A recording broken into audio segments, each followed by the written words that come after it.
오늘은 창세기 15장 본문을 가지고 여러분과 말씀을 나누고자 합니다. 창세기 15장은 성경 전체에서 중요하게 다뤄지는 장 중 하나입니다. 왜냐하면 이 아브라함의 믿음을 통해서 우리가 소위 이신칭의라고 불리는 이 칭의에 대한 기본 개념이 처음으로 등장하기 때문입니다. 창세기 15장은 크게 두 개의 장면으로 나뉩니다. 첫 번째는 하나님이 아브라함에게 찾아오셔서 약속하신 바를 말씀하시는데 아브라함이 그것을 믿었다. 오늘 우리가 읽은 본문까지고요.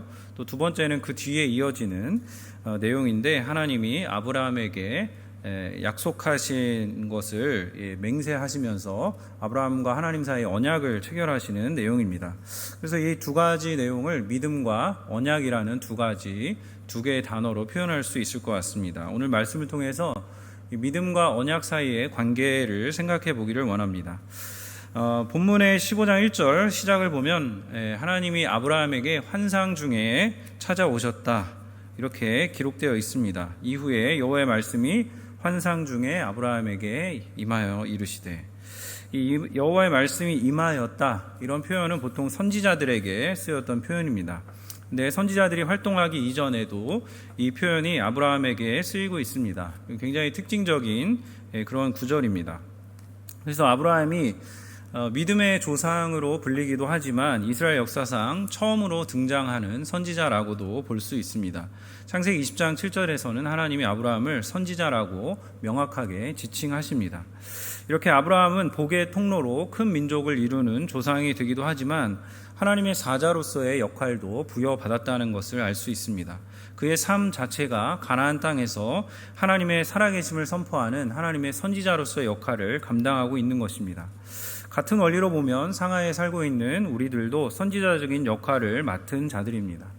중국에 익숙한 분들은 이 땅의 사람들에게 선지자적인 존재로 삶을 살아가는 것이고, 또 이곳에서 우리가 언어가 좀 안 돼서 제한적인 삶을 살고 있다고 할지라도 우리 가정에서 믿지 않는 남편을 두고 있는 분들은 그 분들에게, 우리 남편에게 살아계신 하나님을 증거하는 선지자로서의 역할을 감당하며 우리가 살아가고 있는 것이죠. 그런 면에서 우리가 이 말씀을 살아낸다라고 할 때 이 선지자는 말씀을 선포하는 자이기도 하지만 말씀을 살아내는 자이기도 하고, 그 말씀을 살아내는 역할이 교회 안에서만 머무르는 것이 아니라 우리 삶의 자리 전반에 미쳐진다라는 것을 우리가 기억하면 좋겠습니다.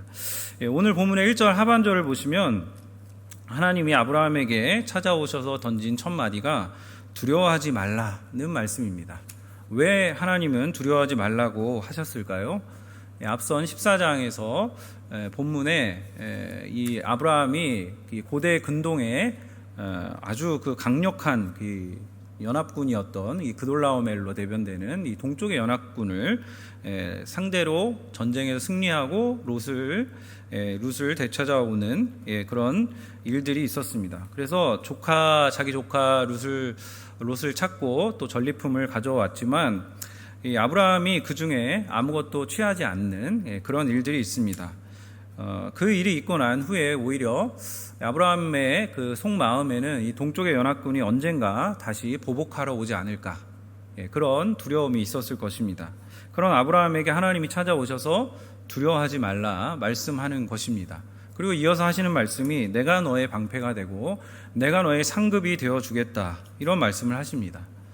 아브라함이 이 말씀을 들었을 때 어떤 기분이었을까? 우리는 이어지는 본문에서 아브라함이 어떤 마음이었는지를 알 수 있습니다. 보통 우리가 이런 말씀을 들으면 하나님 감사합니다 이렇게 표현했을 텐데 아브라함은 오히려 질문을 합니다. 주님, 저에게 무엇을 주시렵니까? 그러니까 이 질문에는 여러 아브라함의 마음에 의문이 담겨 있습니다. 하나님 제게 자식을 주신다라고 했는데 벌써 수년이 흘러갔습니다. 하나님 제게 땅을 주신다라고 했는데 지금 변변한 땅 하나도 없습니다. 하나님 저를 복이 되게 한다고 하셨는데 지금 저의 모습이 복입니까?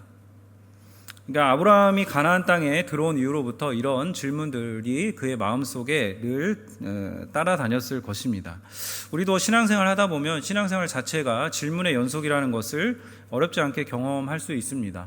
이해되지 않는 일들이 벌어지고 기다림은 끝없이 이어지고 복은 다 소진된 것 같아 보이는 그런 현실 속에 신앙의 딜레마가 찾아오기도 하는 것입니다.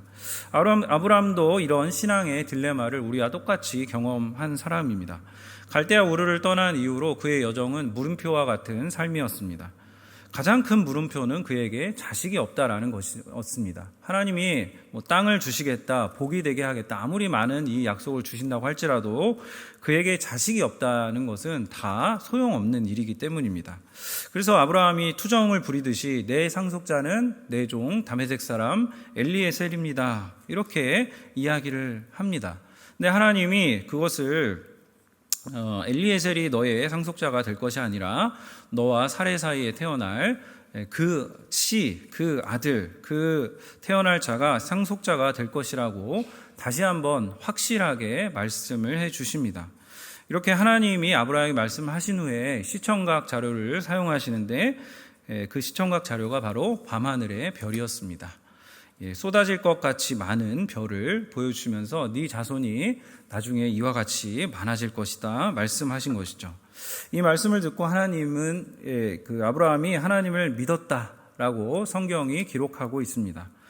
하나님은 이 아브라함이 믿었다라는 것을 두고 그의 믿음을 의로 여기셨다, 15장 6절에 이렇게 기록이 되어 있습니다.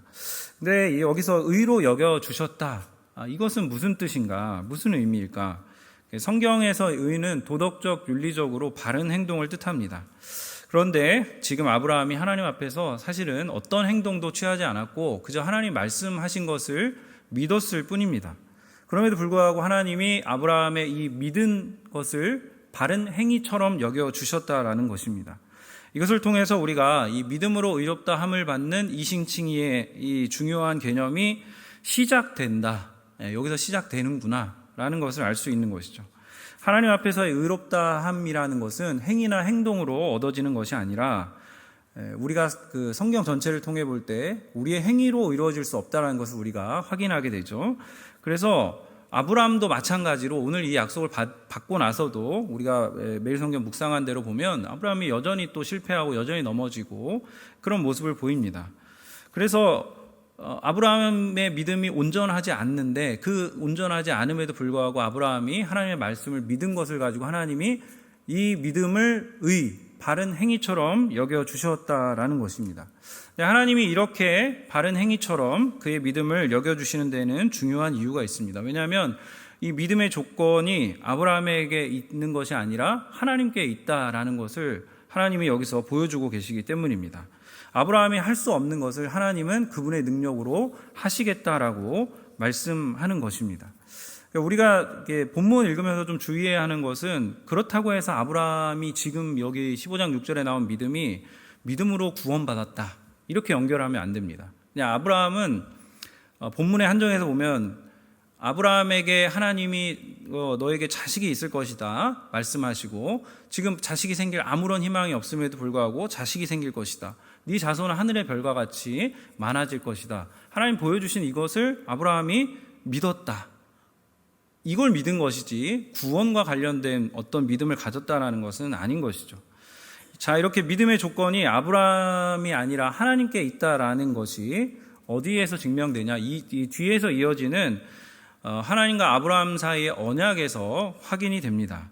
아브라함이 하나님 말씀을 믿음으로, 하나님은 이 믿음으로 결과된 의의 근거에서 언약을 맺으십니다. 그러니까 하나님이 아브라함에게 특별한 관계, 그리고 복, 땅, 이런 약속을 다시금 여기서 확인을 해 주시는 것이죠. 하나님의 약속을 받은 아브라함이 하나님의 약속을 확인할 수 있는 증표가 무엇입니까? 이것을 물어보자 하나님께서 당시의 고대 근동에서 그 상호 간의 언약을 확증할 때 쓰던 방식인 언약의 체결식을 거행합니다. 그러니까 이게 우리한테는 낯선 것이지만 오늘날도 우리가 상호 간에 계약이나 이제 거래를 성사할 때는 당사자 간의 공증까지 계약서를 쓰고 사인하고 공증하는 절차를 거치는 것처럼 고대 근동에서는 짐승 5마리를 쪼개놓고서 그 쪼개진 짐승 사이를 서로 이렇게 지나가는 것으로 계약을 맺었습니다. 여기를 지나간다라는 것은 약속을 어길 경우에는 이 짐승이 쪼개진 것처럼 내가 죽음으로라도 이 약속을 담보하겠다, 이런 의미가 담겨 있는 것이죠. 하나님이 목숨을 담보로 한 이 고대의 언약 체결식을 빌어서 아브라함과 지금 언약을 맺고 계십니다. 아브라함이 하나님 말씀하신 것을 듣고 이제 짐승을 준비해서 그거 짐승을 쪼개놓고 그 마주 대야에 놓고, 그리고 그 사체이기 때문에 고깃덩이이기 때문에 이제 솔개나 이런 새들이 오는데 그걸 쫓아내는 그런 장면이 나오죠. 그런 장면이 나오고 시간이 어느 정도 지나고 해가 지게 됩니다. 여기서 아브라함에게 깊은 잠이 임했다라고 본문에 나오는데, 하나님이 아브라함으로 하여금 깊은 잠에 빠지도록 하신 것입니다. 흑암과 두려움이 그에게 찾아옵니다. 동시에 하나님이 이 흑암과 두려움 가운데서 너의 자손이 400년이 지나야 종살이를 끝내고 이방의 종살이를 끝내고 이 땅에 들어올 것이다, 이것을 말씀하십니다. 근데 그 이유가 가나안 땅에 아직 죄가 차지 않았기 때문에 가나안 땅이 그때서야 심판을 받을 것이다, 이런 말씀을 하는 것이죠. 그래서 우리가 이 본문을 보면 세상에서 악한 사람들이 성공하고 잘 되는 것을 보면서 왜 하나님이 이런 자들을 심판하지 않으실까라는 의문에 잠길 때가 있는데, 하나님은 심판하시는 하나님이십니다. 하나님은 심판을 반드시 하십니다. 하지만 그 심판의 때가 있는 것입니다. 하나님이 정하신 때에 하나님은 악인을 반드시 심판하십니다. 그러므로 우리가 우리의 현실 가운데서 잠시 악인이 득세하는 것을 보고 부러워할 필요가 없습니다. 그들의 끝에 심판이 기다리고 있기 때문입니다. 자, 이 예언이 있고 난 후에 하나님이 나타나십니다. 자, 17절 말씀인데요. 여러분 성경 있으시면 15장 17절을 한번 같이 읽겠습니다. 시작. 해가 져서 어두울 때에 연기나는 화로가 보이며 타는 횃불이 쪼갠 고기 사이로 지나더라. 원래 고대 근동에서 이 조약을 체결할 때 비슷한 조건의 사람들은 서로 지나갑니다. 그리고 봉신관계, 주종관계에서는 종이 자신의 주인에게 약속할 때 여길 지나갔다라고 합니다. 이게 일반적인 것입니다. 근데 지금 여기 언약을 체결하는 이 상황이 굉장히 좀 특이한데, 하나님이 타는 횃불이 하나님을 상징하는 것이죠. 하나님이 오히려 이 쪼갠 고기 사이를 지나갑니다. 종인 아브라함이 지나갔어야 되는데 주인 되신 하나님이 이 쪼갠 고기 사이로 지나가시는 것입니다. 이게 무엇을 의미하냐? 하나님이 아브라함이 믿은 바, 하나님이 아브라함에 약속하신 바를 하나님 자신의 목숨을 걸고 지키겠다라는 그런 표현인 것입니다. 그래서 아브라함의 믿음과 그 아브라함의 이후의 그 모습이 연약하고 부족하고 또 그것이 죄로 불순종으로 이어질지라도 하나님 약속하시고 언약하신 바를 끝까지 내가 이루어가겠다, 책임 있게 이루어가겠다라고 말씀하시는 것입니다. 그러니까 이 언약의 조건이 인간에게 있는 것이 아니라, 아브라함에게 있는 것이 아니라 전적으로 하나님께 있다라는 것을 하나님이 이 언약의 체결을 통해서 보여주고 계십니다. 하나님께서는 이렇게 인간의 연약함에도 불구하고 언약을 통해 자신이 약속하신 바를 지키신다라는 것을 우리는 이 창세기, 아주 그 성경 역사의 앞부분에 해당하는 것을 통해서도 우리가 볼 수 있습니다. 그리고 성경 전체를 통해서도 우리가 하나님이 언약하신 바를 신실하게 이루어 가신다라는 것을 또 보게 됩니다. 그 언약의 절정에 바로 예수 그리스도께서 자신의 목숨을 내어 놓으셔서 십자가를 통해서 우리를 구원하시는 그 언약의 완전한 실현의 장면이 우리가 신약 성경 복음서를 통해서 담겨 있는 것을 보는 것입니다. 말씀을 정리하겠습니다. 이 15장은 횃불 언약이라고 불리기도 합니다. 이 장면은 창세기에서 가장 중요한 언약 중에 하나입니다. 아브라함은 할 수 없는 의를 하나님이 하신다, 하나님이 이루신다. 아브라함은 작은 믿음을 드렸지만 그 믿음을 온전케 하시는 분은 하나님이시다.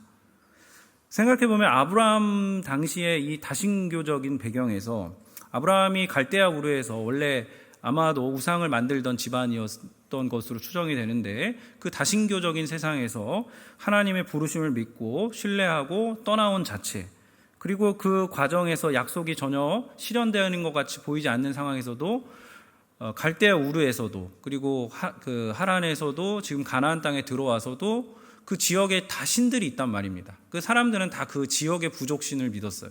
근데 아브라함이 그를 인도하고 그를 떠나게 하고 그에게 말씀하신 하나님을 지금도 여전히 신뢰하고 있다는 것. 아브라함 입장에서 굉장히 큰 믿음의 모험을 지금 보여주고 있는 것이고, 하나님은 그 아브라함의 믿음에 응답하셔서 지금 이 하나님이 아브라함에게 하신 약속을 이루시겠다라는 그 언약의 체결을 보여주고 계신 것입니다. 그래서 우리는 이 본문을 볼 때 계시가 완성된 입장에서 구원론을 가지고 이 본문에서 이신칭의 교리만을 생각하는 경향이 있는데, 그러니까 계시의 점진성에 있어서 이신칭의가 시작된 것이지 이신칭의가 여기서 완성된 것은 아니다라는 것을 우리가 좀 기억할 필요가 있습니다. 당시에 그 아브라함은 그저 계시된 하나님, 자기에게 지금 보여주신 아들을 주시겠다라고 약속하신 그 하나님을 믿었을 뿐이지 더 깊은 우리가 소위 구원과 중생과 회심과 이런 내용이 여기에 담겨 있는 것은 아니다라는 것을 기억해야 하는 것이죠. 그래서 하나님이 아브라함을 믿은 것에 대해서 하나님 그것을 의로 여겨주시고 그 의에 대한 보증을 하나님이 언약으로 해주셨다. 그래서 아브라함 편에서 그 믿음을 지키지 못할 것을 아시고 하나님이 하나님 편에서 하나님의 목숨을 걸고 이 언약을 이루도록 보증해 주시는 아주 중요한 장면이 지금 오늘 본문의 15장에 나타난 그런 장면입니다. 그래서 구약의 하나님 나라는 이렇게 겨자씨와 같이 시작이 되었습니다. 그리고 오랜 이 구원의 역사, 구원사라고 부르는 이 구원의 역사를 통해서 이 언약의 결과가 우리에게도 이르게 된 것입니다. 아브라함이 봤던 하늘의 별 중에 하나가 바로 우리인 것이죠. 그래서 구약에서는 하나님 나라가 이스라엘에 국한되었지만 신약에서는 모든 열방을 포함하는 것이다 라는 것이 확연하게 드러나게 됩니다. 자, 이렇게 언약의 관점에서 보면 아브라함에게 하신 이 약속의 성취가 우리에게까지 이르렀구나 라는 것을 더 넓게 볼 수가 있습니다. 타는 횃불에 지나가는 그것을 통해서 하나님이 아브라함과 일방적으로 맺으신 이 하나님의 언약이 때가 참에 하나님이 그 아들을 세상에 보내셔서 그 아들 예수 그리스도를 통해서 우리에게 그 아들이 목숨을 걸고 목숨을 내놓고 십자가를 통해서 성취하심으로 우리에게 이 언약이 완전하게 이루어졌다. 그 복의 결과로 우리가 아브라함에게 하나님이 하셨던 그 복이 여전히 이어져서 우리도 그 복을 이어받는 존재로 살게 하셨다라는 것을 우리가 더 넓은 관점에서 보면 우리가 이런 것들을 깨달을 수 있는 것이죠. 그래서 하나님의 구원의 약속인 언약은 즉흥적이거나 비상적인 상황에서 이루어진 것이 아니라 하나님이 우리에게 알려주신 이 성경의 계시 전체를 통해서 나타내 주신 것입니다. 자, 이렇게 우리는 언약의 신실하신 하나님, 구원의 역사, 성경 전체의 역사를 통해서 언약의 신실하신 하나님, 그 하나님을 우리의 보증으로 삼고 우리는 지금 믿음의 현재를 살아가고 있는 것입니다. 아브라함의 현재와 같이 우리의 현재가 하나님 구원하셨는데 그 구원의 약속이 성취되는 것이 더디게 보이고 지금 당장 이루어지는 것 같아 보이지가 않고, 그렇죠. 여러분 기도하고 있는 기도의 제목들이 언제 새신자 빼고 이렇게 바로바로 이루어지는 일이 있습니까? 5년, 10년 굉장히 오랜 시간이 걸려야 하나 기도응답이 이루어질까 말까 한 그런 그 현재, 그러니까 아브라함의 현재와 우리의 현재가 그런 동일한 연속성상에 있는 겁니다. 하지만 우리는 아브라함이 가졌던 믿음을 우리도 가질 수 있습니다. 연약하고 부족한 믿음이지만 우리가 하나님에 대한 신뢰를 보일 때 그분은 그분의 언약으로 보증하셔서 우리를 그 구원의 결과로 하나님이 예비하고 약속하신 이 영생의 길로 우리를 인도하신다라는 것입니다. 바야흐로 우리는 종말의 시대를 살아가고 있습니다. 아브라함에게 하나님은 직접 나타나시고 환상 중에 또 직접 말씀하시고 응답하셨습니다. 우리는 신약 시대를 살고 있기 때문에, 성령의 시대를 살고 있기 때문에 성령이 우리의 보증이 되시고 성령이 우리 안에 계시고 성령이 말씀을 읽을 때 우리로 하여금 깨닫게 하시고 성령이 우리에게 그 말씀을 나타내셔서 우리의 현재의 고민과 기도와 하나님 앞에서의 간구들을 하나님 들으시고 응답하시고 그 한 걸음을 인도하시는, 그래서 그 보증이 되신다라는 것을 우리로 하여금 체험하게 하시는 분이 성령 하나님이십니다.